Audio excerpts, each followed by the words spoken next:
자, 우리가 예수 믿고 구원받았다라는 이런 근거, 그런 걸 생각해 보잖아요. 진짜 중요하겠죠. 내가 구원받았나?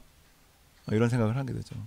혹자는 그런 생각을 하죠. 내가 그때 막 기도할 때 눈물을 흘렸다, 찬양할 때, 아니면 뭐 기적을 보았다, 환상을 보았다, 어떤 감동이 되었다, 이런 얘기들을 많이 할 수 있습니다. 근데 이런 것들이 맞는 말이에요. 다 포함된 말인데, 우리가 구원받았다는 증거, 우리가 예수 믿었다는 증거는 가장 중요한 근거는 바로 말씀이라는 거예요. 이번 주 어떻게 부부 관계 잘 좋았나요? 우리를 예를 들어야겠죠. 그래도 이번 주 우리 안 싸운 것 같아요. 그죠? 우리 월요일 날 갔다 금요일 날 왔어. 어쩐지 왜 이렇게 안 싸웠나 했다. 제가 오늘 거의 4, 5일 혼자 있었더니 어쩐지 이번 주 관계가 되게 좋은 거예요. 이번 주 관계가 되게 좋아, 부부 관계가. 그래서 막 보고 싶고 그러더라고. 일주일 정도 떨어져야 되는군요. 그래서 우리가 싸워도 부부, 안 싸워도 부부, 또 뭐 사이가 뭐 맛있는 걸 먹어도 부부, 안 먹어도 부부, 막 하여튼 그냥 우리 부부야. 그죠? 우리 부부죠? 근데 그 부부라는 근거가 어디 있냐? 법적 서류에 있다는 거죠. 그죠? 이 법적 서류는 어떻게 준비가 됐는가? 우리 둘 사이에 약속을 통해 법적 서류를 작성했기 때문에 결국 뭐다? 약속이다. 우리가 부부라는 증거는 우리가 약속했기 때문이라는 거. 그걸 말로도 약속했고 서류로도 준비까지 했다는 거죠. 자, 그러면 우리가 하나님 믿고 예수 믿고 구원받았다는 이 증거는 어디에 근거한다? 약속에 근거한다는 겁니다. 하나님과 나랑 사이가 좋던 안 좋던 약속에 근거한다는 거예요. 그래서 뭐라고 부르니까 성경을 구약, 오래된 약속, 신약, 새로운 약속이라는 거예요. 성경은 약속의 책입니다. 그런데 이 하나님과 사람의 약속은 사람의 약속과 다르게 변하지 않는다는 거예요. 그 약속에 어떤 단어가 수식어가 붙습니까? 불변, 영원, 뭐 신실, 옛날 말로 미쁘다. 이 미쁘다라는 게 이제 믿을만하다 이런 뜻이거든요. 이런 수식어가 붙는 약속이라는 거지. 사람의 약속과는 좀 다르죠. 약속하면 떠오르는 사람이 누구냐? 바로 아브라함입니다. 아브라함이 하나님께 약속을 받았죠. 그래서 뭐 본토 친척 아버지 집을 떠나고 뭐 이렇게 하는 장면이 나오잖아요. 근데 아브라함이 이삭을 바치는 장면 기억나요? 모리아 산에 가가지고 이삭을 이제 바칩니다. 제물 대신 바치게 됐는데 어떤 분들은 이것을 이렇게 설교하는 분들이 이제 있어요. 여러분의 가장 소중한 것을 바쳐야 됩니다. 아들까지 바치지 않았냐? 여러분 아들 바칠 수 있겠습니까? 아멘 바로 나와 막 아멘. 아니 뭐 쉽지 않죠. 그죠? 쉽지 않을 것 같아. 나도 내가 죽고 말지. 우리 아들 딸 쉽지 않습니다. 상상할 수도 없죠. 그러니까 목사님도 그렇게 막 한다는 거야. 여러분의 가장 중요한 거 바쳐야 할 수 있어야 됩니다. 이렇게 하는데 사실 이렇게 되면 뭐 이렇게 설교하는 분이 막 틀렸다고 말하기보다는 저는 성경의 정말 원래 뜻을 좀 빗나가고 있다고 생각해요. 그렇게 되면 누가 위대한 사람이 됩니까? 아브라함이 위대한 사람이 되는 거예요. 야, 아브라함 대단하다. 이렇게 되는 거죠. 제가 아브라함이 어떤 사람인지 간단하게 설명해 볼까요? 아브라함은 창세기 12장에 등장을 하거든요. 하나님이 떠나라. 그래서 떠나요. 그리고 내가 너에게 자녀를 주고 그리고 그 자녀들이 민족을 이루게 할 거야. 그래서 그 민족을 통해서 다른 민족들이 열방이 주님께 복을 받게 될 거야. 이런 약속을 하신단 말이에요. 그럼 결국은 어떤 약속이냐? 자녀를 낳는다는 약속이잖아요. 그죠? 민족을 이룬다는 건 자녀를 낳는다는 거. 근데 아브라함이 떠나서 이집트에 가가지고 뭐래요? 아내를 팔죠. 그죠? 아내를 팔은 거예요. 누이라고 속인 건 아내를 팔은 거죠. 야, 네가 데려가라 라는 말이거든요. 아내를 팔아요. 하나님 약속을 귀뚱으로 들은 거죠. 그리고 창세기 12장이요. 이제 17장, 18장 여러 가지 사건이 있고 17장, 18장 정도 가면 하나님이 또 그러세요. 아들을 낳을 거라고. 그러니까 뒤에서 듣던 사라가 뭐라 그래요? 비웃죠. 그 원어가 이자크라는 거예요. 이삭이라는 뜻이죠. 이자크. 한국말로 번역돼서 이삭이 된 거예요. 비웃었다. 그러니까 이삭의 이름은 비웃었다는 거예요. 하나님을. 그 뜻에서 일컬게 된 거죠. 오게 된 거죠. 그리고 다시 창세기 20장까지 갑니다. 99세가 됐어요. 아들을 낳아야 되는데 아브라함이 한 번 더 사라를 팝니다. 그죠? 자, 창세기 12장에 등장한 아브라함이 20장에 갈 때 8장 동안 수많은 일이 일어났지만 무슨 일을 했어요? 하나님을 비웃고 아내를 팔고 약속을 뒷등으로 여기는, 그게 아브라함과 사라, 대단한 부부, 어리석은 부부를 보여주는 거예요. 아브라함이 대단했다 이걸 보여주는 장면이 아니라는 거예요. 그러다가 창세기 20장까지 오고 21장에 오면 하나님이 성취를 하신다. 갑자기 물을 먹으러 대거 군대들이 나왔습니다. 야, 저기 그러니까 약수물 먹으러 나온 아이들처럼 줄줄이 나오네요. 귀엽습니다. 그래서 창세기 21장에 하나님이 그 약속을 본인이 약속을 하시고 본인이 성취하는 장면이 나오는 거죠. 야, 진짜 성경근 아들. 진짜. 똑같다. 대박이다. 자, 그래서 이제 이 창세기 얘기였어요. 이제 히브리서 11장에 가면 믿음의 선조들에 대한 내용들이 나옵니다. 아브라함 얘기가 나오니까 아브라함 얘기를 이어서 하고 싶은 거예요. 히브리서 11장에 보면 믿음의 선조들에 대해서 쭉 나오거든요. 그때 이제 아벨은 뭐 예배를 잘 드려 제사를 잘 지냈다. 그죠? 에녹은 뭐 동행했다. 하나님과 동행해서 죽음을 보지 않고 하나님께 갔다. 노아는 순종했다. 아브라함은 믿음을 가졌다. 뭐 이삭, 뭐 그다음에 야곱, 모세, 뭐 사사들 이런 애들이 믿음의 사람들이 쭉 나와요. 히브리서 11장입니다. 그리고 히브리서 12장에 가면 아주 중요한 말씀이 나와요. 읽어볼까요? 시작. 믿음의 주여 또 온전하게 하시는 이인 예수를 바라보자. 그는 그 앞에 있는 기쁨을 위하여 십자가를 참으사 부끄러움을 개의치 아니하시더니 하나님의 보좌 우편에 앉으셨느니라. 이제 믿음의 사람들에 대해서 11장에 나오고 이제 11장에 이렇게 나오는 거예요. 믿음의 주여 온전케 하신 이를 예수를 바라보자.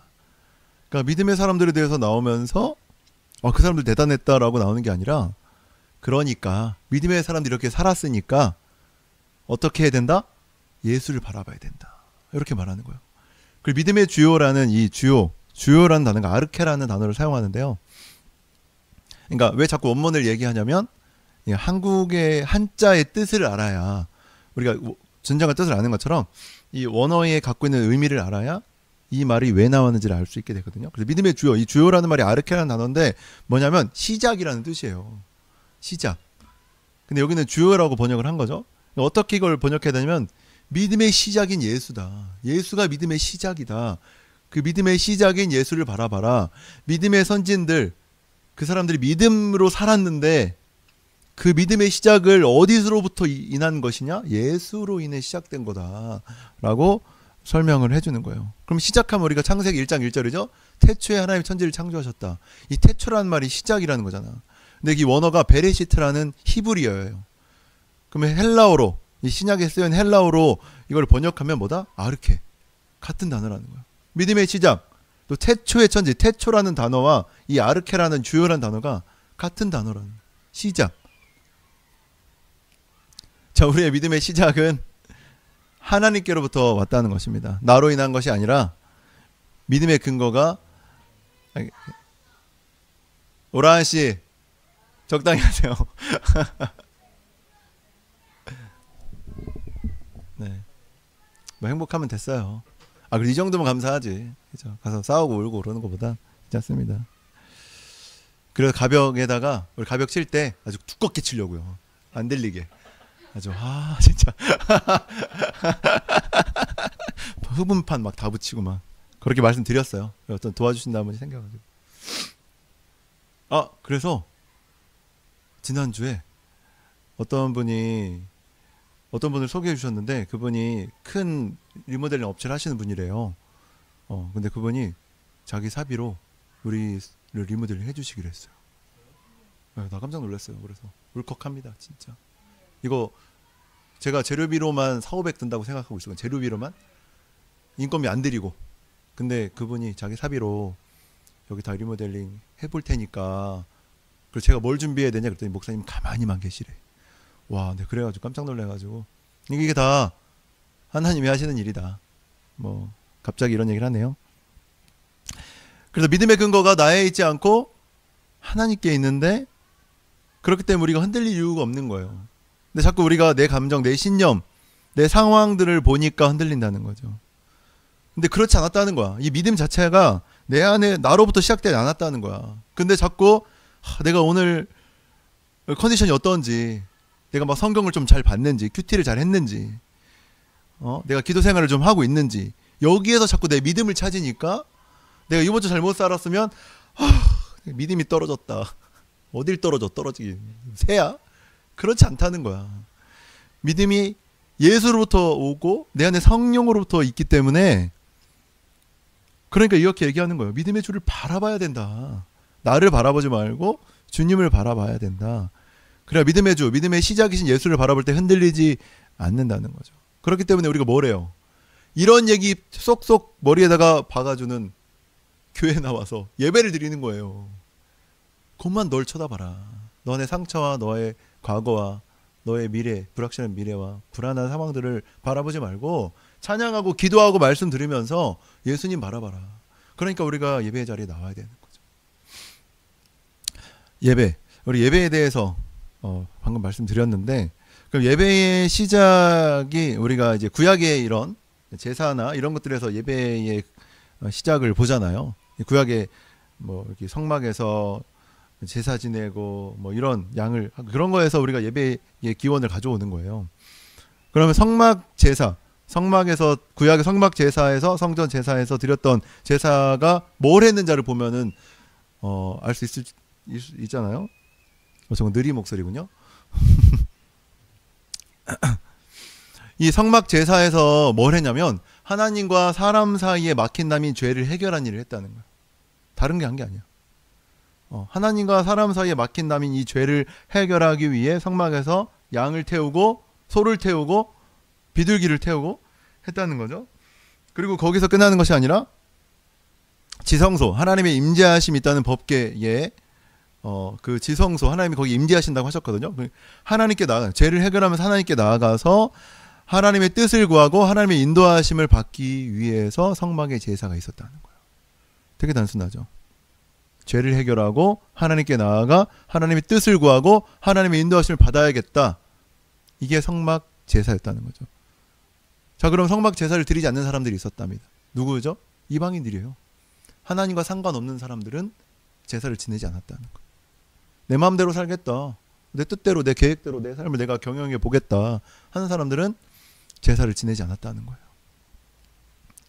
자, 그럼 오늘날 우리가 예배드리는 이유가 명확해졌다는 겁니다. 뭡니까? 우리의 죄를 해결하는 거죠. 그리고 하나님께 나아가는 겁니다. 그리고 내 생각, 내 계획이 아니라 하나님의 뜻대로 살아보겠다. 하나님의 인도하심을 받아보겠다. 난 하나님과 상관 있는 사람이다 라는 사람은 예배의 자리에 나와서 예배를 드린다는 거예요. 예배 나오지 않는 사람은 하나님과 상관없는 사람들이라는 거죠.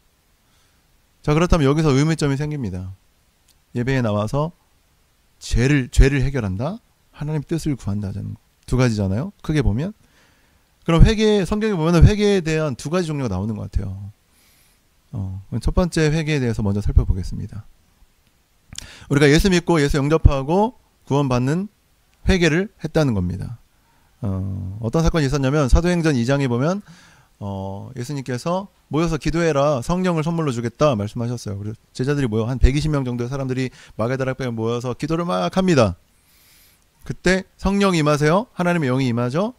그러면서 방언을 말하고 막 이러니까 사람들이 뭐야 도대체 뭔 일이야. 그러니까 베드로가 설교를 합니다. 이 상황에 대해서 설명을 하는 거죠. 그랬더니 사람들이 그 얘기를 듣고 어찌해야 합니까? 막 한탄하면서 우리 어떻게 해야 되죠? 그때 사도행전 2장 38절 이렇게 이야기합니다. 베드로가 이르되 너희가 회개하여 각각 예수 그리스도의 이름으로 침례를 받고 죄사함을 받으라. 그러면 성령을 선물 받는다. 뭡니까? 회개해라. 죄를 해결해라. 그럼 성령을 받는다. 두 가지요. 회개해라, 성령을 받는다. 회개는 비워내는 거죠. 회개해라, 성령을 받는다. 이 얘기를 하고 있어요. 그리고 사도행전, 이건 이제 유대인에 대한 내용이에요. 이방인에 대한 내용인데요. 그들이 이 말을 듣고 잠잠해 하나님께 영광을 돌리되 그러면 하나님께서도 이방인에게도 생명 없는 회개를 주셨다. 생명 없는 회개를 주셨다. 이렇게 말하고 있어요. 자, 그럼 뭐예요? 회개는 예수님을 영접할 때, 예수님을 믿을 때 일어나는 일이 회개라는 거예요. 우리의 죄를 회개하고 세례받고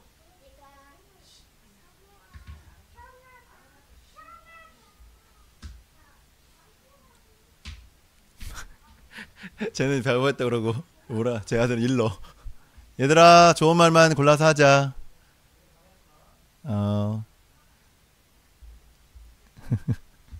귀엽네요. 아주 귀엽습니다. 가벽을 두껍게 치는 걸로.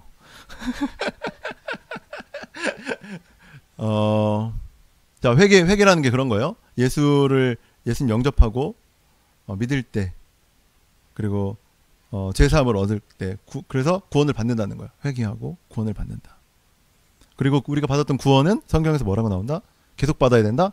아니죠? 한 번 받으면 된다. 취소되지 않는다. 이렇게 나오죠. 그래서 로마서 8장에 보면은 그리스도 예수 안에 있는 자에게는 결코 정죄함이 없다. 그러니까 예수 안에 우리가 들어가면 정죄함이 없다. 이는 그리스도 예수 안에 생명의 성령의 법이 죄와 사망의 법이 너를 해방했다. 이렇게 기록하죠. 두 가지예요. 정죄함이 없고 사망의 법에서 해방됐다. 정죄함이라는 것은 카타크리마라는 단어인데 유죄라는 거예요. 유죄. 넌 이제 유죄가 아니야. 무죄야, 무죄. 예수 안에 이제 우리가 구원받고 들어오면, 예수 안에 들어가면 유죄야가 아니라 무죄야. 이렇게 말해주는 거고, 사망의 법, 죄와 사망의 법에서 해방했다. 이게 뭐냐니까 우리가 죄를 지면 죄의 삭은 사망이기 때문에 죽어요. 죽어서 지옥에 가는 거죠. 그러니까 죄를 지면 사망에 이르러 지옥에 가는 그 법에서 너는 상관이 없어. 이렇게 말하는 거예요. 예수 믿으면 무죄고 지옥에 가는 것이랑은 너랑은 상관이 없다. 이렇게 말한다는 거예요. 우리가 예수 믿으면 이 구원은 취소되지 않는다. 성경에 여러 가지, 이제 오늘 한 가지만 가져갔지만 여러 가지 말씀에서 나오고 있죠. 이제 우리가 예수 믿고 구원받았기 때문에 이 구원은 취소되지 않습니다. 우리가 천국에 간다는 거예요. 여러분 천국에 갑니다. 의심하지 마세요. 그리고 왜 우리가 이 의심이 가끔 생기고 흔들린다? 나를 바라보기 때문이라는 거. 믿음의 시작인 예수를 바라볼 때 우리가 흔들리지 않는 믿음을 소유하게 된다는 거죠. 자, 그런데 자, 여기까지 이해가 됐어요. 근데 왜 계속해서 회개를 해야 되냐? 막 회개하라고 그러잖아요. 회개하라. 막 기도해 가고 하면은 막 계속 회개하라고 합니다. 왜 구원받는데 왜 자꾸 회개하라는 걸까요? 그것은 부모는 자녀를 버리지 않고 훈계하고 징계하기 때문이에요. 히브리서 볼까요?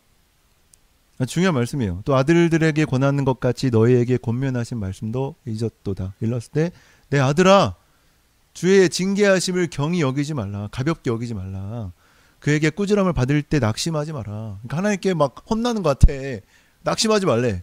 주께서 그 사랑하시는 자를 징계하시고 그가 받아들이시는 아들마다 채찍질 하신다는 거야. 사랑하니까 혼낸다는 거지. 너희가 참음은 징계를 받기 위함이라. 하나님이 아들과 같이 너희를 대우하신다. 아들로서 딸로서 대우하신다는 거야. 어찌 아버지가 징계하지 않은 아들이 있냐. 징계는 다 받는 것이거늘 너에게 그게 없다면 너희는 고아야. 친아들 아니야. 라고 말하고 있는 거죠. 여러분, 이 징계를 당하고 있다면 내가 하나님의 자녀다. 라는 거예요. 그러니까 우리가 반복적인 이 회개를 통해서 죄를 돌이켜야 하는 이유는 뭐냐? 바로 우리의 신분에 맞는 삶을 살기 위함이라는 겁니다. 어떤 신분이에요? 하나님의 자녀가 됐다는 거죠. 왕 같은 제사장이 됐다는 거예요. 그 신분에 맞는 거룩한 자녀다운 삶을 살기 위해 주께서 징계하신다. 깨닫게 하신다는 거죠. 자녀가 미워서 그런 게 아니라 사랑의 회초리를 든다는 것입니다. 자, 그렇다면 여러분 어떤 준비를 해야 된다? 종아리 맞을 준비를 해야 된다. 맞을 준비를 해야 된다. 하나님이 여러분을 때리지 않는다? 그러면 무관심한다는 거예요. 그죠? 여러분은 맞아야 된다는. 자, 그럼 이런 고백 해볼까? 하나님 때려주십시오. 시작. 한번 해볼까? 시작. 때려주십시오. 하나님 때려주십시오. 해야 돼. 내가 지금 바르게 가고 있는지, 하나님의 자녀답게 살고 있는지, 내가 그 신분, 왕 같은 제사장의 신분처럼 살아가고 있는지, 누가 그걸 점검해? 누가 점검해 줄 거야? 하나님이 점검해 주시는 거지. 그지? 당연하대요.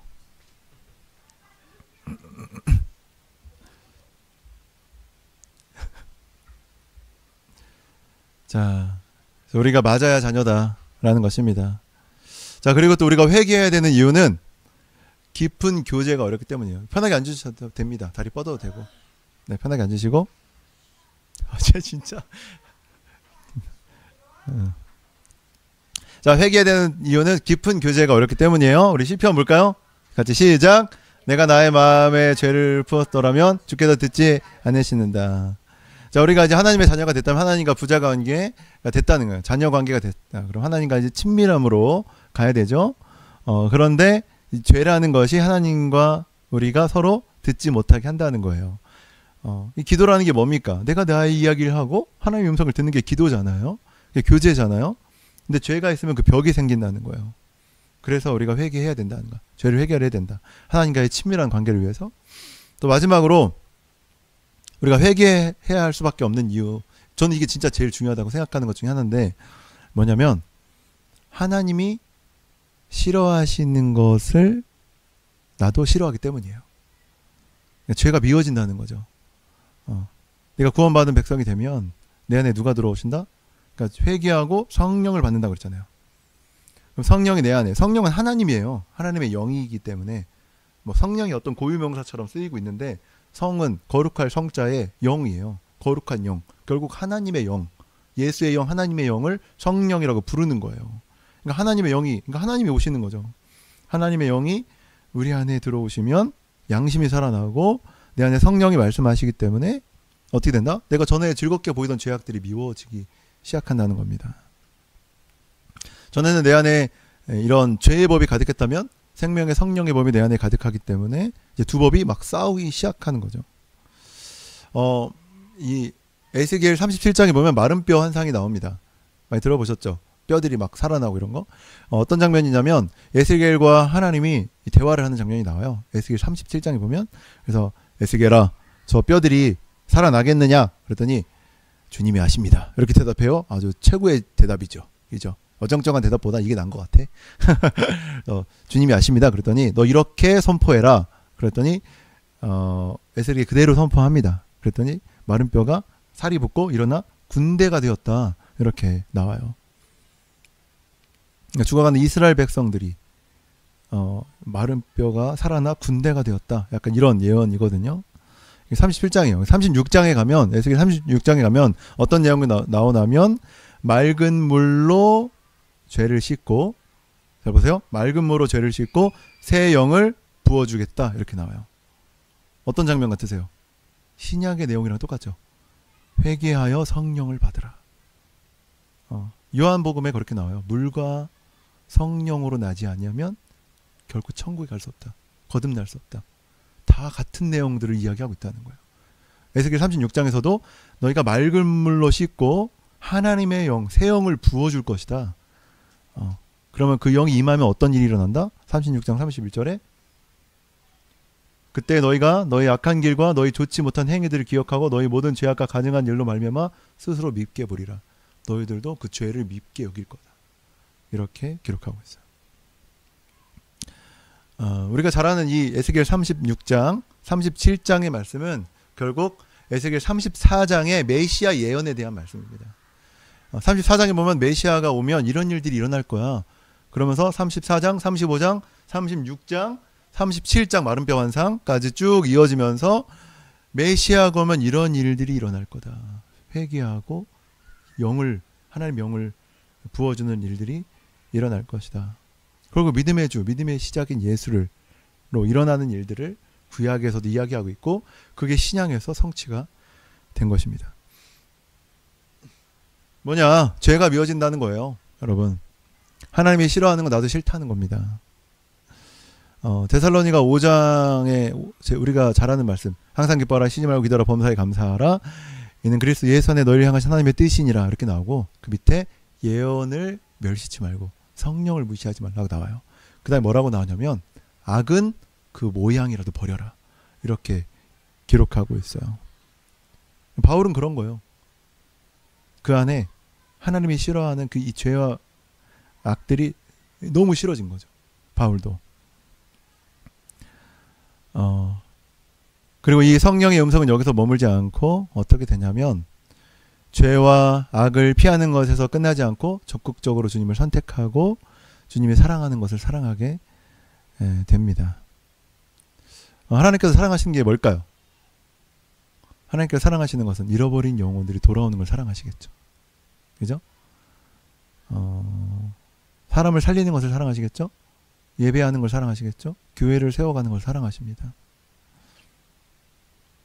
그래서 마가의 다락방에서 성령을 받았던 주님의 사람들이 어떤 삶을 살아갑니까? 죄에 안 져야지. 그래서 깔끔하게 살아야지, 품위 있게 살아야지 그랬습니까? 거기서 끝나나요? 아닙니다. 적극적으로 하나님의 시선이 닿는 곳으로 뛰어갔다는 거예요. 그 자리가 고난의 자리냐, 박수 받을 자리냐, 죽을 자리냐, 영광 받을 자리냐, 이런 거 신경 안 쓰고 하나님의 시선이 있는 곳으로 달려갔다는 거죠.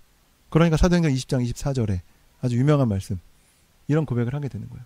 같이 읽어볼까요? 시작. 내가 달려갈 길과 주 예수께 받은 사명 곧 하나님의 은혜의 복음을 증언하는 일을 마치려 하면은 나의 생명조차 조금도 귀한 것으로 여기지 아니하노라. 바울이 이런 고백을 하는 거죠. 죄가 미워진다, 다 배설물이다, 뭐 여러 가지 얘기했지만 거기서 끝나는 게 아니야. 죄 멀리해야지, 깨끗하게 살아야지 정도가 아니라 적극적으로 하나님의 사랑하시는 그곳을 향하여 뛰어가는 그런 삶을 살게 됐다는. 디모데 서신서가 이제 바울의 말년에 썼던 서신서인데 이렇게 고백을 합니다. 나는 선한 싸움을 싸우고 나의 달려갈 길을 마치고 믿음을 지켰다. 바라기는 이 고백이 저와 여러분의 고백이 되기를 원합니다. 2025년도 시작하면서 많은 기도 제목들 뭐 정리하셨죠? 기도 제목들이 생기죠. 그죠? 특히 자녀들은 기도 제목들이 계속 있잖아요. 자녀들이 막 딴 얘기하면은 얘가 똘똘한 거 봐줘, 막 이런 생각하고, 지혜롭기를 원하고, 건강하기를 원하고, 또 학교 가서 교육생활 잘하고 뭐 그러길 원하잖아요. 그죠? 그런 제목들이 항상 기도하는 것 같아. 그거는 진짜 다른 거보다 자녀들 기도 제목 많이 하는 거예요. 그런데 저도 제 자신을 보면서 이게 기도 제목을 다시 정리하는 것 같아요. 제가 말씀을 준비하면서 기도 제목이 좀 다시 정리가 좀 됐습니다. 그러니까 죄를 미워하게 해달라, 악은 모양이라도 취하지 않게 해달라, 이런 기도 제목들이 좀 생기고, 또 하나님을 사랑하는 거 나도 좀 능동적으로 선택하고 사랑하게 해달라, 이런 기도 제목들을 추가하게 됐습니다. 그것이 세상에서 볼 때 막 성공의 자리, 세상에 봤을 때 성공의 자리가 아닐지라도, 때로 성공의 자리일지라도, 부하게 또 돼도, 부하게 되지 않아도, 미련해 보이는 자리라도, 박수 받는 자리라도, 다 바울의 고백이에요. 성경의 고백이죠. 내가 자족하는 마음 가운데 있는 것은 하나님이 사랑하는 자리에만 가겠다는 거죠. 저는 그렇게 단순한 삶을 좀 살았으면 좋겠습니다. 심플해요. 회개하고 하나님의 영이 임하면 하나님이 좋아하는 거 좋아하고 하나님 미워하는 거 나도 미워하게 해달라. 어때? 간단하죠? 사랑하는 우리 성도 여러분, 우리 이 말씀 읽고 기도하면 좋겠습니다. 우리 믿음의 주요, 믿음의 시작이요, 우리 한번 믿음의 주요 한번 같이 쭉 말씀을 생각하면서 나의 고백이 되게 해달라, 이런 마음으로 같이 한번 읽겠습니다. 시작. 믿음의 주요 또 온전하게 신이 예수를 바라보자. 그는 그 앞에 있는 기쁨을 위하여 십자가를 참으사 부끄러움을 개의치 아니하시더니 하나님 보좌 우편에 앉으셨느니라. 아멘. 이 말씀을 천천히 읽어보니까 그런 거예요. 지난주에 말씀드렸지만 예수님도 하나님의 말씀에 순종하게 이 땅에 오셨다고 하셨잖아요. 그러니까 어느 자리로 가셨다? 십자가의 자리로 가셨다. 부끄러움의 자리로 가셨다는 거죠. 그죠? 그래서 그 앞에 있는 기쁨, 무슨 기쁨? 하나님의 기쁨. 영원히 구원받는 기쁨, 교회가 세워지는 기쁨. 그 기쁨을 위해서 부끄러운 자리, 절망의 자리, 십자가의 자리로 가셨다. 예수님 역시도 이런 말씀이더라고요. 예수님도 분명 그런 삶을 사셨습니다. 그래서 우리도 예수님을 바라보고 또 이러한 삶을 살기를 예수 그리스도 이름으로 축원합니다. 아멘.